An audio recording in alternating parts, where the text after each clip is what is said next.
Man rescues trapped bear. What the bear does next will shock you. The biting chill of Montana's wilderness wrapped itself around Jack Harper as he trudged through the dense forest, his boots crunching through layers of crusted snow. At 75, Jack moved slower than he once did. His frame slightly stooped, but his hands were still steady, weathered from decades of woodworking and laboring under open skies. The solitude of the Absaroka Beartooth Wilderness suited him.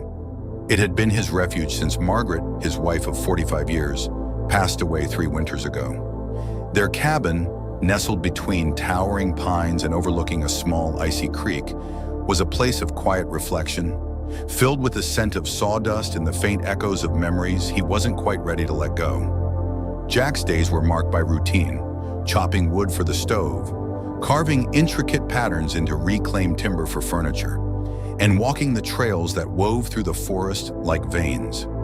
It was during one such walk, late in the afternoon, that a low guttural sound pierced the stillness. Jack froze mid-step, the axe slung over his shoulder momentarily forgotten. The growl carried a note of pain, reverberating through the trees. He scanned the area, squinting against the gray light filtering through the bare branches.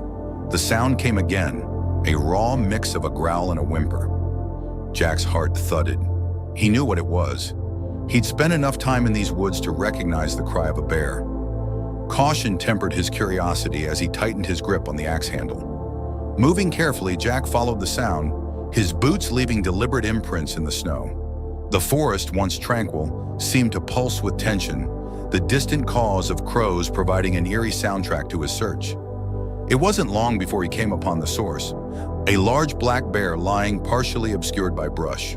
Her massive frame rose and fell in uneven breaths, her dark eyes locked onto him with a mixture of defiance and desperation. Jack's gaze dropped to her front leg, and his stomach clenched. The bear's paw was clamped in the jagged metal teeth of a steel trap, blood seeping into the snow beneath her. She snarled weakly as he approached, her muscles trembling with pain and exhaustion. For a moment, every survival instinct Jack had screamed at him to turn back. Yet something about the bear's vulnerability kept him rooted in place. He'd seen injured animals before, elk with broken antlers, foxes limping through frost. But this was different. There was an intelligence in her eyes, a flicker of understanding that tempered the wild fury he expected. Jack spoke softly, his voice calm despite the knot forming in his chest. "I'm not here to hurt you, girl. Let's figure this out together." The bear growled again but didn't move to lunge, her strength clearly sapped. Jack took a tentative step closer, keeping his movements deliberate and his voice low. From his satchel, Jack pulled out the small loaf of bread he'd baked that morning. He tore off a piece, tossing it gently toward the bear. She sniffed the offering, her nostrils flaring as hunger momentarily overrode her pain. Jack tossed another piece, then knelt a few feet away, assessing the trap. It was old, rusted, and cruelly efficient, its jagged edges biting deep into her flesh. He swallowed hard, wiping his palms on his coat before gripping a sturdy stick. Using the stick as a lever, he wedged it beneath the trap's release mechanism, his hands trembling as he applied pressure. The trap resisted, groaning under the strain, and Jack's breath came in sharp bursts, visible in the icy air. Finally, with a metallic snap, the trap's jaws released their grip. The bear withdrew her injured paw with a sharp intake of breath, retreating a few steps but not running. Jack stayed crouched, his body taut, waiting for her next move. She stared at him, her dark eyes still watchful but no longer wild. Blood dripped from her paw onto the snow, and Jack resisted the urge to reach for her, knowing it would break the fragile trust forming between them. After a long moment, the bear turned and limped into the trees, her silhouette disappearing into the twilight. Jack exhaled a shaky breath, sinking onto a nearby log, his limbs trembling with the adrenaline of the encounter. As the forest settled back into its familiar rhythm, Jack rose and made his way home. The walk felt longer than usual, each step weighed down by the memory of the bear's eyes and the unspoken connection they'd shared. Back at his cabin, the fire crackled warmly in the hearth, but the heat did little to soothe Jack's restless mind. He replayed the moment over and over, The trap, the bear's growls, the silent understanding that passed between them. Something about it felt significant, though he couldn't yet articulate why. That night, as the wind howled softly against the cabin's wooden walls, Jack lay awake, the bear's eyes lingering in his thoughts like a quiet plea for compassion he hadn't realized he was capable of answering. The days after Jack Harper's encounter with the bear passed in a strange rhythm. The quiet of his cabin, once a comfort, now seemed charged with an expectant energy he couldn't quite explain. He spent his mornings as usual, chopping wood, tending to his small vegetable garden, and working on a rocking chair he had promised to a neighbor last spring. But his thoughts frequently strayed to the forest, to the bear he had freed, and to the way her eyes had seemed to linger on him before she disappeared into the trees. He told himself it was unlikely he would ever see her again, but the memory of her dark, watchful gaze remained vivid, refusing to fade into the ordinary haze of passing days. It was during one of these mornings, as Jack worked on the rocking chair in his workshop, that he heard it, a deep, guttural sound carried faintly on the crisp winter air. He paused, his chisel hovering above the smooth curve of wood, straining to listen. The sound came again, low and resonant, unmistakably a bear's growl. Jack set down his tools, wiping his hands on his flannel shirt as he stepped outside. The sunlight was pale, filtering weakly through the skeletal branches of the pines, and a chill breeze swept through the clearing. Jack scanned the tree line, his pulse quickening when he spotted movement. Emerging cautiously from the shadows was the black bear, her powerful frame limping slightly as she approached. But this time, she wasn't alone. Two smaller shapes flanked her, their movements hesitant and curious. Cubs. Jack blinked, stunned. They were smaller than he would have expected, their fur thick and scruffy, one nearly jet black while the other had a faint brownish tint around its ears and paws. The mother bear paused at the edge of the clearing, her injured paw raised slightly off the ground, her cubs pressing close to her sides. Jack's heart thudded as he took a step forward, his breath misting in the air. The bear growled softly, not a warning, but a sound that seemed more like a statement. She lowered her head, and to Jack's utter disbelief, she dropped something onto the ground. It gleamed faintly in the sunlight, a fish freshly caught and still glistening with water. Jack let out a soft, incredulous laugh, his voice unsteady. "You've got to be kidding me!" The bear watched him, her massive head tilting slightly as though gauging his reaction. Her cubs shifted nervously, their small bodies tensing with each twitch of her ears.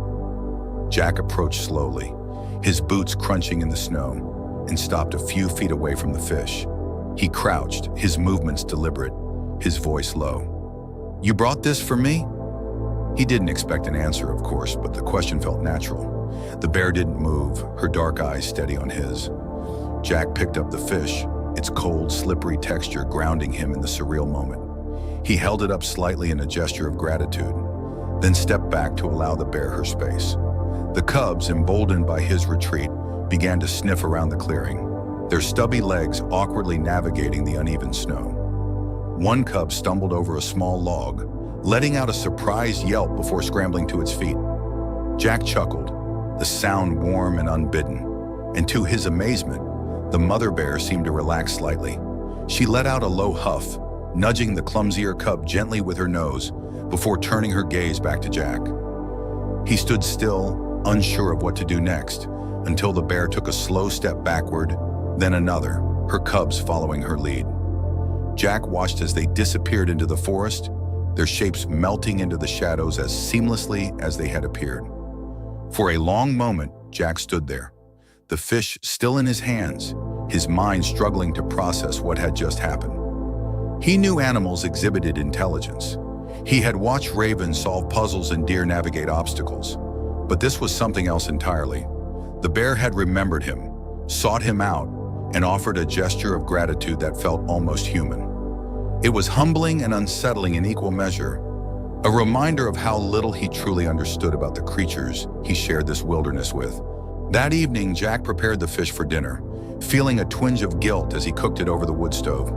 He wasn't sure if it was because the fish felt like a gift too sacred to consume, or because it served as a tangible reminder of the connection he had forged with the bear. Either way, the meal tasted different, richer somehow, as though the forest itself had offered him a share of its bounty. After eating, Jack sat by the fire, his thoughts drifting back to the clearing and the cubs' tentative exploration. He felt a strange pang of longing, a desire to see them again, to understand more about their lives and the bond they shared with their mother. It was foolish, perhaps, to grow attached to wild animals, but the thought refused to leave him. Over the next few days, Jack found himself looking out toward the tree line more often, scanning the shadows for any sign of movement. He began leaving small offerings at the edge of the clearing, apples, nuts, and occasionally scraps of bread he had baked. He wasn't sure if the bear would return, but something in him needed to make the gesture. It felt like an acknowledgement, a way of saying, "I see you, I respect you." At first, the offerings went untouched, the snow around them undisturbed. But one morning, Jack noticed faint paw prints leading to the pile, and the food was gone. He smiled to himself, a quiet satisfaction settling in his chest. As the days turned into weeks, the visits became more regular. The mother bear, whom Jack began calling Maddie, would sometimes appear at the edge of the clearing, her cubs trailing behind her. They never ventured too close, but Jack didn't mind. He spoke to them softly, his voice carrying across the still air, and watched as the cubs grew bolder, darting a few steps forward before retreating to their mother's side. Maddie, for her part, seemed to tolerate his presence, her massive frame radiating a calm strength that Jack found both awe-inspiring and oddly reassuring. In those moments, surrounded by the quiet beauty of the forest and the unexpected company of his wild neighbors, Jack felt a sense of connection he hadn't known he needed. The grief that had clung to him since Margaret's passing began to loosen its hold, replaced by a fragile but growing hope. Life, he realized, had a way of surprising you when you least expected it, weaving threads of meaning through even the quietest corners of existence. For the first time in years, Jack found himself looking forward to what the next day might bring, and the thought filled him with a warmth that rivaled even the coziest fire. The wind howled around Jack Harper's cabin, shaking its wooden walls and rattling the windows as the first signs of a fierce storm descended upon the Montana wilderness. The sky, heavy with an ominous gray, pressed down on the treetops as snow fell in relentless sheets, quickly blanketing the forest in a smothering layer of white. Inside, Jack stoked the wood stove, feeding it another log as the flames crackled and threw dancing shadows across the room. He was no stranger to winter storms. They were a part of life out here, their isolation both a challenge and a comfort. But tonight something felt different, a tension in the air that he couldn't quite place. Perhaps it was his anticipation of seeing Maddie again, her visits now as much a part of his days as his morning coffee. He shook the thought away, pulling a quilt over his legs as he settled into his armchair. The storm intensified as darkness swallowed the cabin. Snow battered the windows with increasing ferocity, and the wind howled like a living thing, its cries echoing through the trees. Jack had just begun to doze when a sudden sound jolted him awake. A frantic scratching at the door, urgent and insistent, cutting through the storm's fury. His heart leapt. For a moment he thought it might be the wind playing tricks on his ears, but then it came again, more desperate this time. Throwing off the quilt, Jack rose, his pulse quickening as he approached the door. He pulled it open, and the icy wind slammed into him, stinging his face and stealing his breath. Standing in the swirling snow was Maddie, her massive frame coated in frost, her dark fur matted with ice. Her growls were low and guttural, her eyes sharp with urgency as she pawed at the ground and glanced back into the storm. Jack barely had time to process the sight before she growled again, stepping back as if urging him to follow. "What is it, girl?" Jack shouted over the wind, his voice muffled by the roaring blizzard. Maddie didn't wait for him to decide. She turned and began to limp into the forest, her gait uneven but determined, her head swinging back to ensure he was following. Jack hesitated only a moment before grabbing his coat, hat, and flashlight. He slung the beam across the clearing and then stepped into the storm, the cold slicing through his layers with a vicious precision. Maddie led him deeper into the woods, her silhouette a dark blur against the unrelenting snow. The wind tore through the trees, carrying with it the sharp scent of pine and the muffled creak of branches bending under the weight of ice. Jack stumbled as the snow deepened, each step a struggle as it dragged at his boots and numbed his legs. His flashlight beam danced wildly, barely piercing the storm's fury, but Maddie's figure remained steadfast ahead, her growls urging him on. Jack's breaths came in sharp, visible bursts, his lungs burning with the effort. But he pushed forward, trusting her completely. Time seemed to stretch as they trudged through the storm, the forest an endless maze of white and shadow. Just as Jack began to doubt his strength to continue, Maddie stopped abruptly, turning to face him. She let out a sharp, insistent bark before leading him off the faint path and into a small hollow where the storm seemed slightly less oppressive. At first, Jack saw nothing, his flashlight's beam bouncing off the snow in chaotic flashes. But then he heard it, faint cries, thin and desperate, carried to him on the wind. He swept the light toward the sound, and his heart nearly stopped. Two small figures huddled beneath a crude shelter of branches, their forms barely visible under the layer of snow that had begun to bury them. A boy and a girl, their faces pale and their bodies trembling uncontrollably, clung to each other in a fragile heap. Jack moved quickly, his instincts overriding his shock. "It's okay," he called out, his voice shaking as he dropped to his knees beside them. The girl looked up first, her wide eyes glassy with fear and exhaustion. The boy remained limp, his head resting on her shoulder.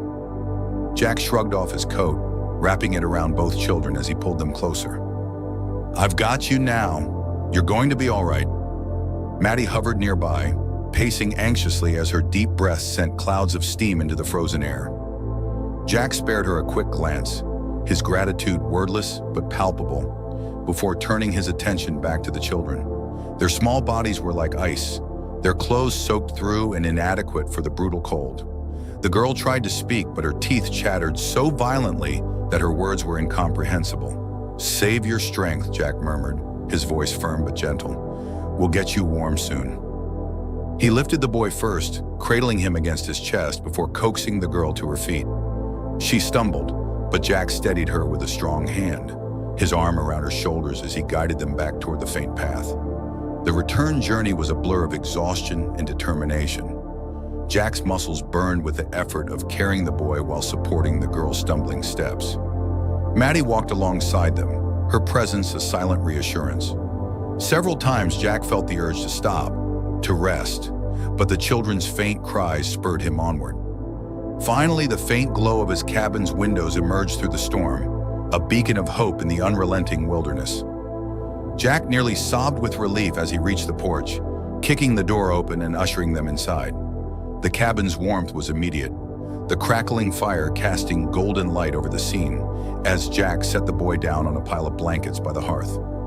The girl collapsed beside him, her small hands clutching at the fabric of the coat Jack had wrapped around them. He worked quickly, fetching dry towels and wrapping them in blankets, then heating a kettle of water for tea.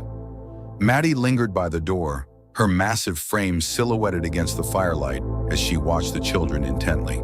Jack turned to her, his voice hoarse but full of gratitude. "You did good, girl.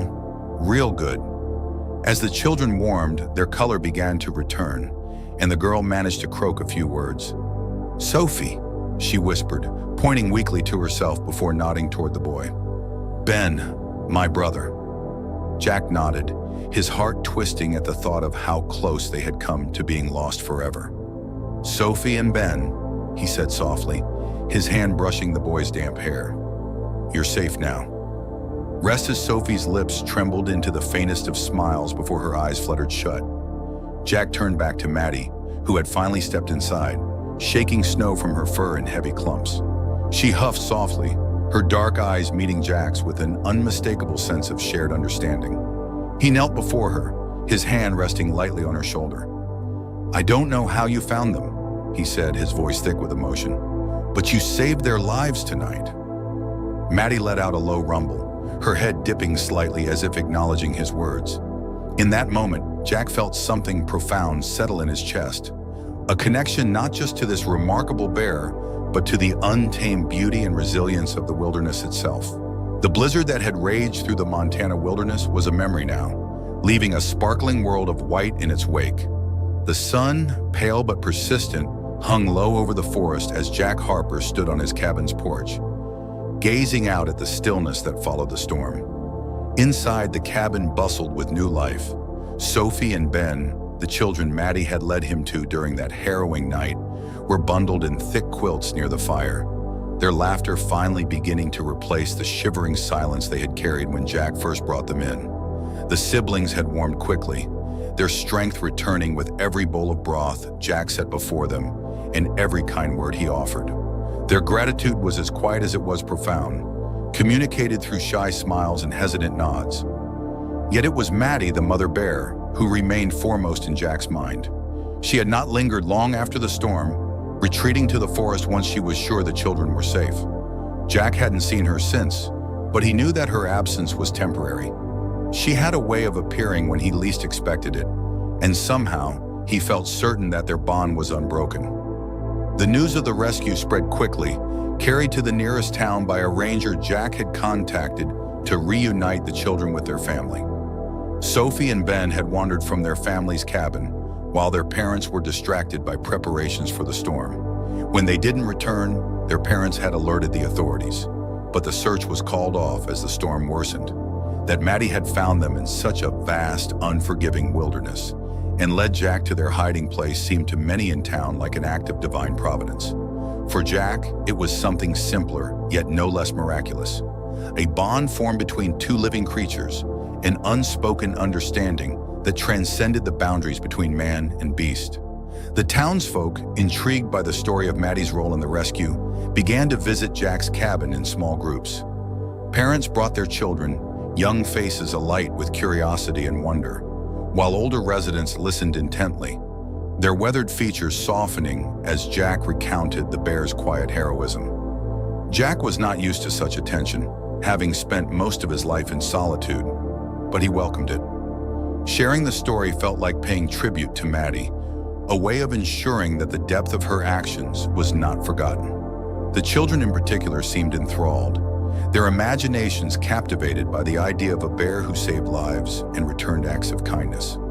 "Will she come back?" one small boy asked one day, his voice brimming with hope. Jack smiled, his eyes drifting toward the tree line. "If she does, it'll be on her own terms. She's a wild thing, not ours to hold on to, but she'll always be a part of this place." It wasn't long before the story reached beyond the boundaries of their small community.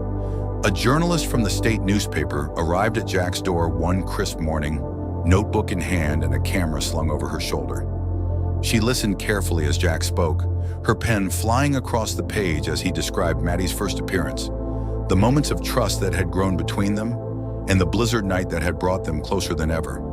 Her article, published a week later, painted a vivid picture of the bond between man and bear, and the story struck a chord with readers.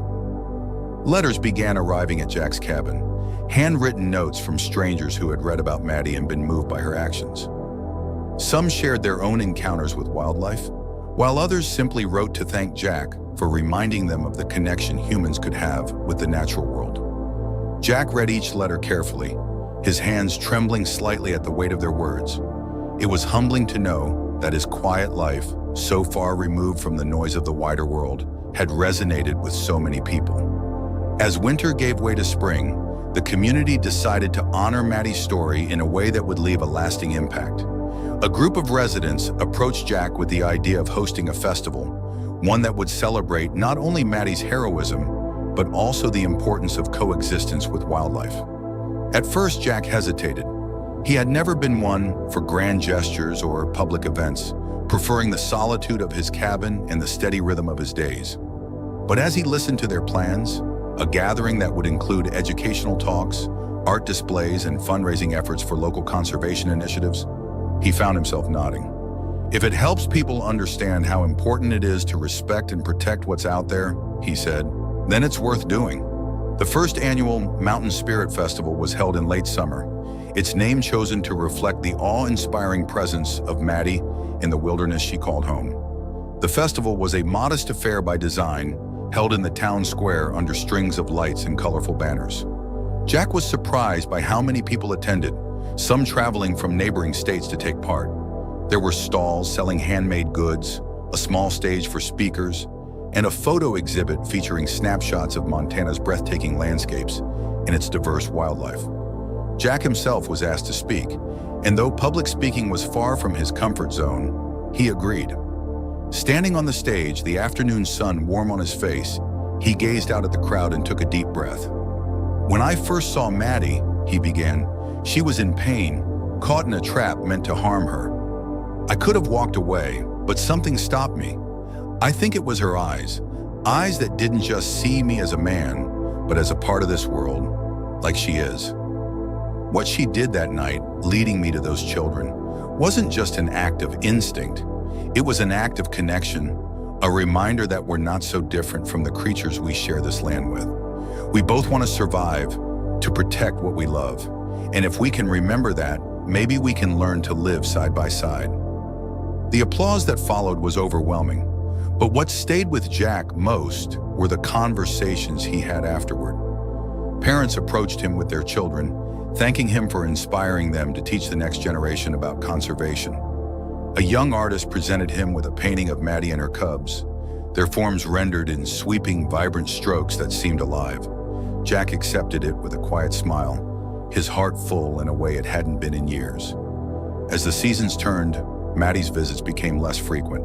Jack assumed her cubs had grown and moved on, venturing into new territories as they began their own lives. Yet he never stopped watching the tree line, hoping for a glimpse of her unmistakable silhouette. On quiet evenings, as the sun set behind the mountains and bathed the cabin in golden light, Jack would sit on his porch, a steaming cup of coffee in hand, and think of her. She had changed his life in ways he could never have imagined, filling the space left by grief with something profound and enduring. When Jack passed away many years later, the community came together to create a lasting tribute, a grove of aspens planted near his cabin, named Harper's Refuge. It became a sanctuary for both people and wildlife, a place where visitors could reflect on the power of kindness and the fragile beauty of the natural world. And though Maddie's footprints had long since faded from the snow, her spirit remained in every rustle of leaves and every whisper of wind, a testament to the bond she had shared with the man who saw her not as a threat, but as a kindred soul.